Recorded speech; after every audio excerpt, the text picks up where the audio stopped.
Okay, guys, let's start. I need to apologize to you because my voice failed me, and rather I failed my voice. Therefore, if I stop at some point, I do apologize. I'm doing my best, drinking water and taking some medications. But anyway. If you want some medications I have, like they're good for your. Yeah, I've just taken it, and it's much better if you can hear that. Probably we can't. That's why he suggested. Okay, so probably you're here because you saw a typo in the program, and the program said digital naives. It's not a typo. I will try to present my belief that we don't deal with digital natives, but rather with digital naives. My name is Marcin Stanowski, and I would like to also mention that I'm an IETF Poland member and coordinator for a Global Issues Special Interest Group. And being digital, 21st century skills are quite crucial to our topic. And I've got a confession to make. I was born in 1980. And that means I'm sitting on a fence. Am I a digital native or a digital immigrant? Sometimes I feel that I'm quite skilled at technology, but then I meet some problem online or some technical glitch somewhere and I can't solve it. So, am I or not? And I'm sitting on the fence because of this guy, Mark Prensky, who in 2001 coined this phrase, digital native, digital immigrant. And to my mind, he couldn't do the bigger mistake than this.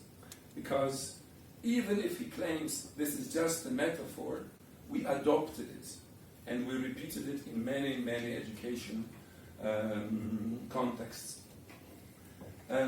Being digital native suggests that the generation which was born after 1980 or 1986, different sources vary. In a way, those people are different. In a way, they are better because they are better equipped for the use of technology. They are more creative, maybe. But you know what? We had such conundrums in the past.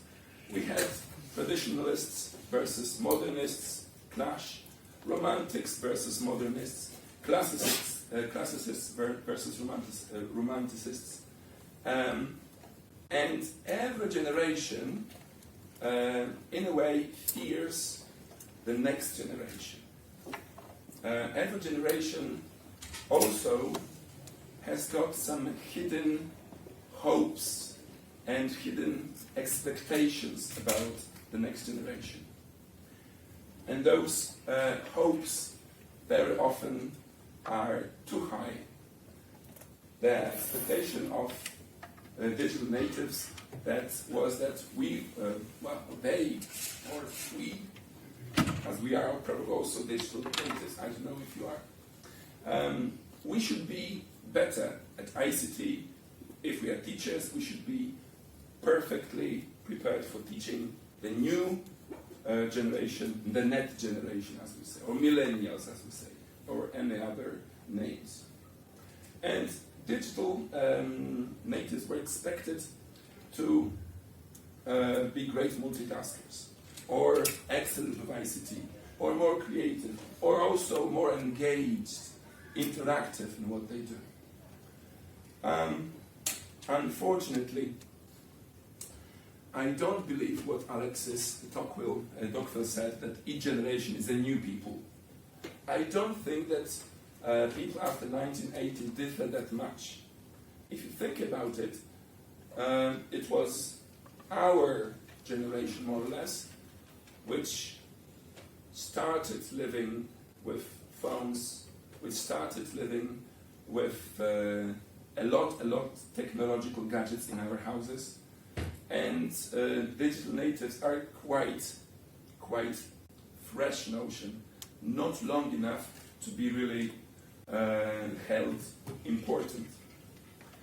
What's more, I believe that today's digital natives may become tomorrow's digital immigrants.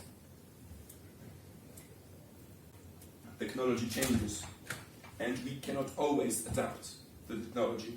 So the fact that someone can do Instagram or YouTube doesn't mean that they will be skilled at the next generation of tech.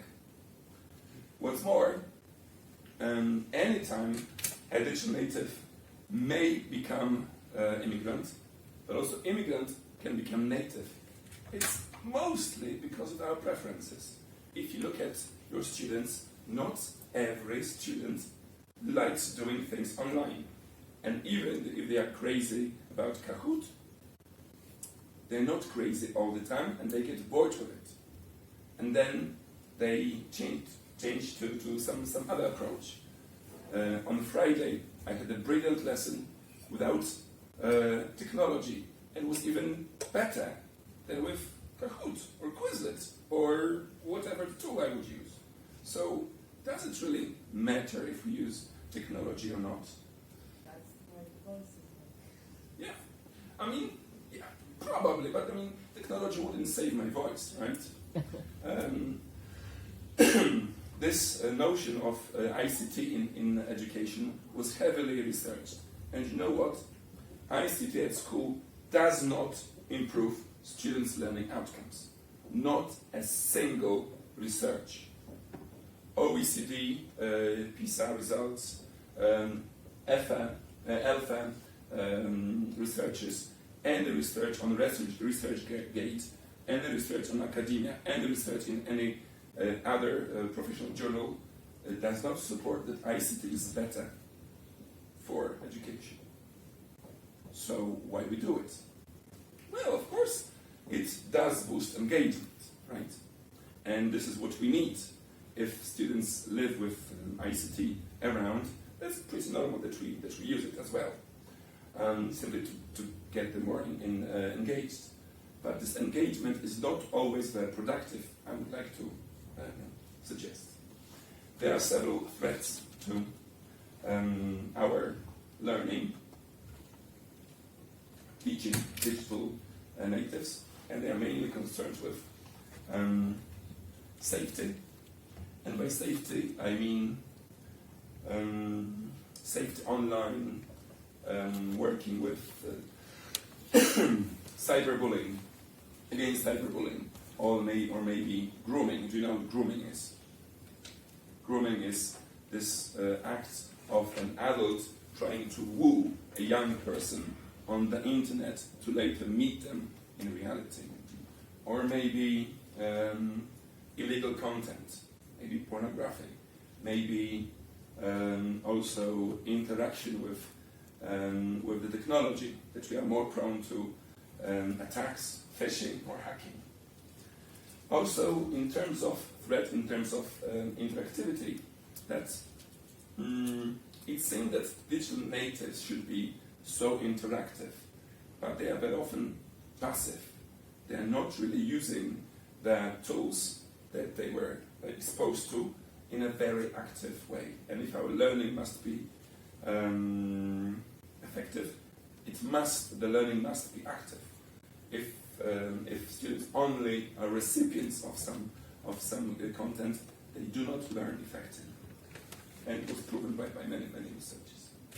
Another thing is the quality. And the quality of our life and our learning also is affected by ICT. So that's why we should take it with a pinch of salt. And now I would like to threaten you. I would like to threaten you with this. What's that? It's a router, it's a switch. It's not a router, it's not a switch, but it looks the same. It's a digital signal jammer. When I have plugged it a few minutes ago before the meeting, it stopped all the signals coming to your devices. So for the rest of our session, you will not have access to any internet. I can see some people checking. Come on, guys, can't you live without your mobiles? Of course it's not true, but it proves the point that around 14% of Polish people have FOMO, fear of missing out. Okay? And this is based on current research presented like 10 days before. Polacy Elektrodłużeniem, you can check that. And you know what? They've been doing this research year by year for 3 or 4 years. And the number of FOMO people in a Polish slang, it's called sfomowani, is growing. And 14% is like an average for all age groups. But in terms of young adults and children, 14 is not 14, it's even 20, 30, and it shows that this fear is growing. So what can we do to help people to overcome FOMO? Well, we need to teach them to switch. So we can teach them to switch off, like this. And I believe that this is a good technique, providing that it's based on a mutual understanding of our needs in the classroom. So I don't believe in forcefully taking the mobiles away, but I believe in negotiating what's good for us in 45 minutes. But also, I believe that teach to switch relates to switch to a different mode, switch to a different activity, switch to a different technique. Because if we do everything at the same time, if we're multitasking, we are fooling ourselves. First of all, the current research shows that digital natives are not good at multitasking. Second of all, the research shows that media multitaskers have got a bad memory. And what more, it also shows that media multitaskers, those who watch, listen, write, check Snapchat, Twitter, post online, they pay mental price because they feel overwhelmed with technology. They fear that if they're not connected, they simply miss something. That's why I suggest that we actually should come back to some things that we did before the ICT. Such things which rather focus our attention without technology. Maybe to journal writing, or maybe to something which is called 1-minute paper. At the lesson, instead of engaging students in dialogues or conversations or brainstorming, we simply ask them to focus for 1 minute and write what they think. This is a very rare moment of focus, mindfulness. This is the moment when they do something which they haven't done at any other subject, I assure you. And they feel awkward. And at the beginning, if you ask them, can you please write for 1 minute about the topic of the reading that you just had? And they say, can we use the phone? Or they simply start chatting with others because they don't have their ideas ready. So That's a strategy that must be introduced slowly, and you cannot expect great results quickly. But I believe that's something that we also need to do. Another thing is that when students are multitasking, they devote around 6 minutes for one activity. Then they don't usually, and it's based on research of the California State University from 2016. And if students cannot focus longer than 6 minutes, they simply do some other things. They check something online, and it's, well, of course, it's partly the fault of the teacher, maybe, but I also believe it's also part of the blame is to ICT or the phones. So, if students suffer from shorter attention span, what do we need to do? We need to chunk our lessons, as we do it for the young learners, as we do it for kids.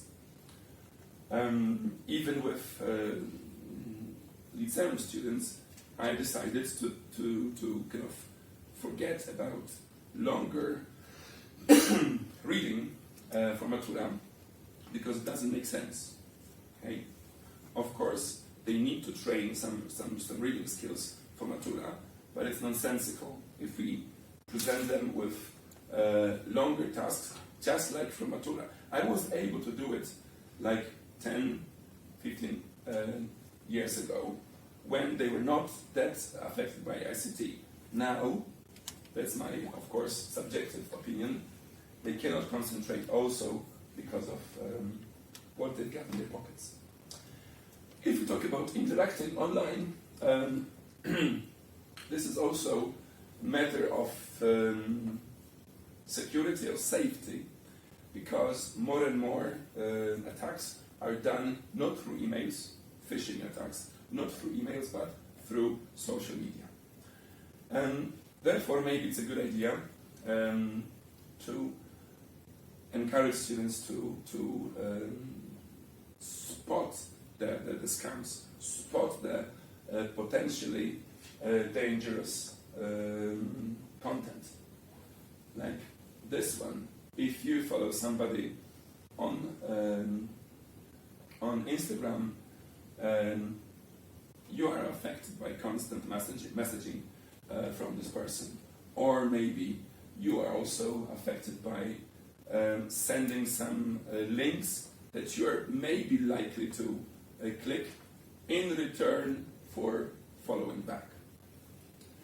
Or you can also encourage your students to find some fad in the ad, some information which is simply not true, which is simply flirting with you, which is simply trying to get your attention, so you bought something, so you invested your time in something, you clicked, and you're exposed to some content that's purely marketing. Okay? And I believe that we also should set such challenges to students. I also believe that instead of talking with students on Facebook, which I used to do a lot, because we used to have those Facebook groups only for my students, I try not to do it, but rather talk to them in the class about relations, about some problems which are potentially important because of the threats. And I hope that such a pep talk is some little pebble in the garden of safety, vaccination. And simply, I believe that such things should be talked about during the lessons. I some time ago met a teacher who said something like that.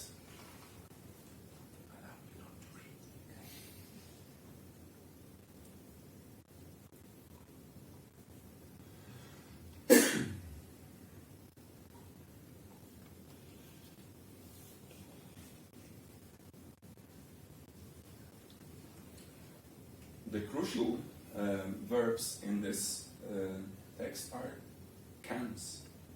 They can, but if they do.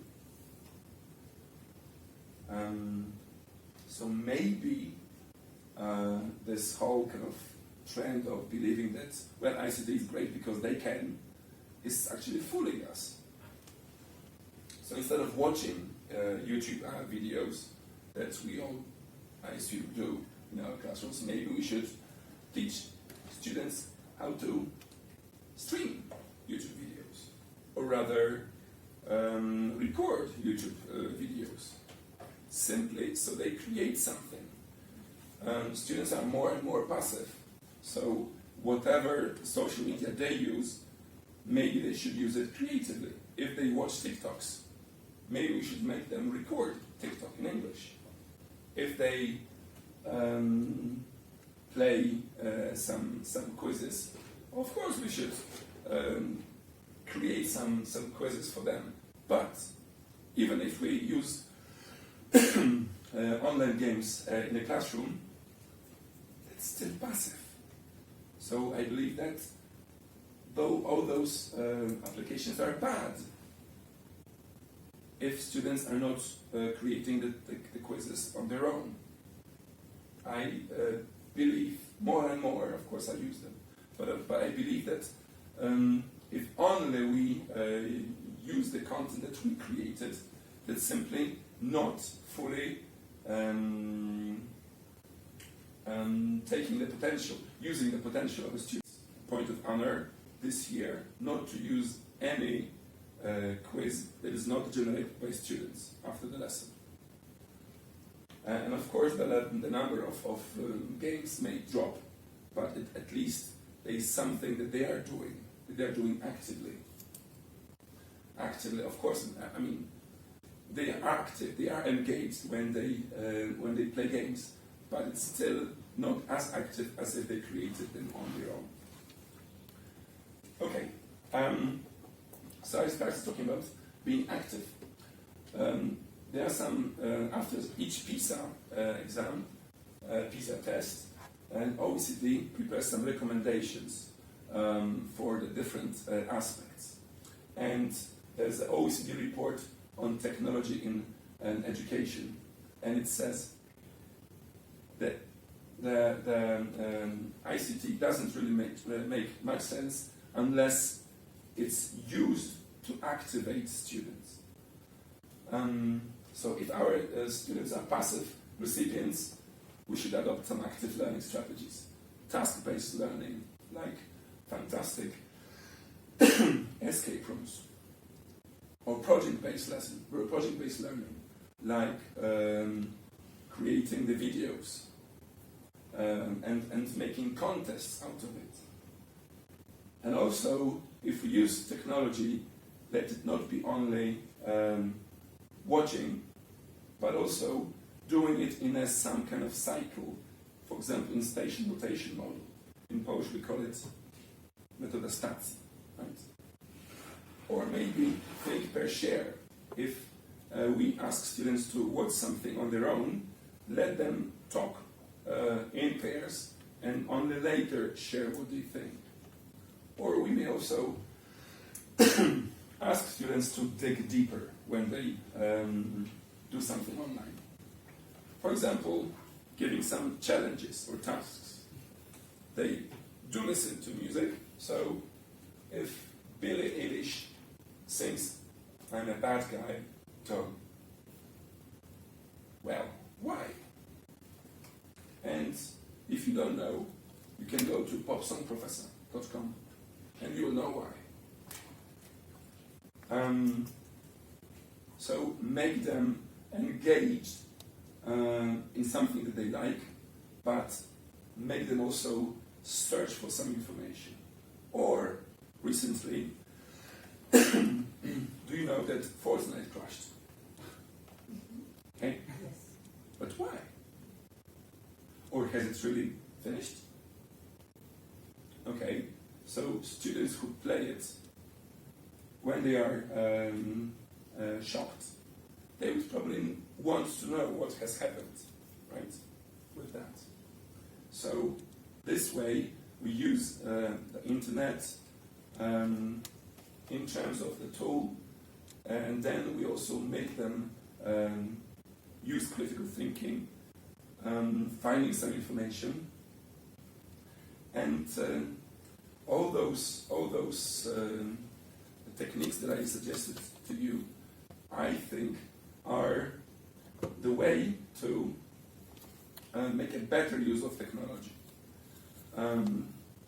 I still don't believe in digital natives thing, and I just believe that's simply a matter of preferences. And I also think that in 50 years' time, there will be no problem of digital immigrants or digital natives, because all people will naturally select what they want. They want online or not. I believe that such people will be always. So, having said that, I see two news. I see two things at the end. There's some bad news and good news about digital natives, right? Or digital natives. Call you what you want. There's no key to teach digital natives. But the good news is the door is not locked. Thank you very much.